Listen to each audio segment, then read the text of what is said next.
Hamas leader makes first public appearance amid defiant military rally in Gaza.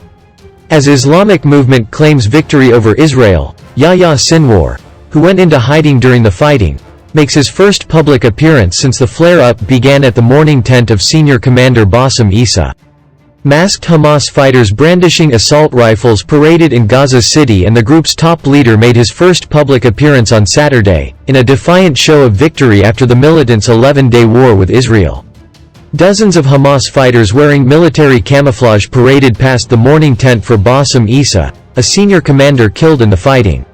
The top Hamas leader in Gaza, Yahya Sinwar, paid his respects, in his first public appearance since the war began almost 2 weeks ago. The show of force came as Egyptian mediators held talks to firm up the truce which ended the fourth Israel-Hamas war in just over a decade. In Gaza City, residents began assessing damage. Gaza City's busiest commercial area, Omar al-Mukhtar Street, was covered in debris, smashed cars and twisted metal after a 13-floor building in its center was flattened in an Israeli airstrike. Merchandise was covered in soot and strewn inside smashed stores and on the pavement.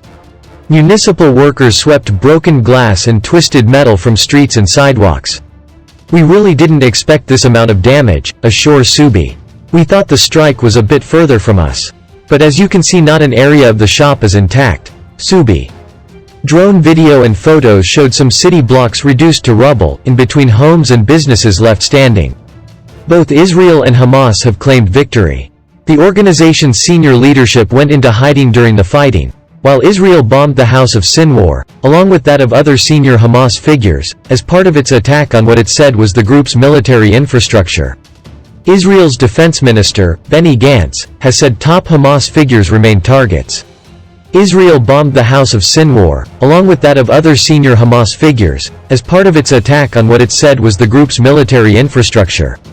Israel's defense minister, Benny Gantz, has said top Hamas figures remain targets. Still, there was a widespread expectation that the ceasefire would stick for now, even if another round of fighting at some point seems inevitable. Underlying issues remain unresolved, including an Israeli-Egyptian border blockade, now in its 14th year, that is choking Gaza's more than 2 million residents, and a refusal by the Islamic militant Hamas to disarm. Israel has accused Hamas and the smaller militant group of Islamic Jihad of hiding the actual number of fighters killed in the war. Prime Minister Netanyahu said Friday that more than 200 militants were killed, including 25 senior commanders. Islamic Jihad on Saturday gave a first account of deaths within its ranks, saying that 19 of its commanders and fighters were killed, including the head of the rocket unit in northern Gaza.